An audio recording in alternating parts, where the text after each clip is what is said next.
Assalaamu calaykum kusoo dhawaada barnaamijkeenii aynu kaga hadlaynay hadaladii iyo odhaahyadii culummada iyo aqoonyaaniintu soo tabiyeen.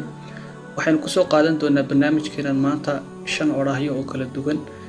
Ka koobaad, Mustafa Saadiq Al-Rafiici waxa uu leeyahay: haddaad nolosha wax ku soo kordhin weydo, ogsoonow adiga ayaa nolosha dheeraad ku ah. Dennis Wheatley oo ah qoraa waxa uu yidhi: way ina murug gelinayaan gafafkeenu, laakiin sannado kadib gafafkeenu waa waxa aynu ugu yeedhno waayo aragnimo. Akio Morita oo ahaa ganacsade Jabaaniis ah isaguna waxa uu yidhi: ha ka cabsan inaad khalad ku dhacdo, la keliyaata iska ilaali inaad khaladkii aad ku dhacday mar labaad ku dhacdo. Malcolm Forbes oo ahaa ganacsade Amerikaan ah isaguna waxa uu yidhi: sababta wax loo baranayo waxa weeye waa in aad caqligaaga madhan ka dhigto mid furan. Swami Vivekananda oo ahaa aqoonyahan Hindi ah isaguna waxa uu yidhi: maalinta ay wax caqabad ahi ka hor iman weydo, ogow waxa aad ku socotaa waddo aan sax ahayn.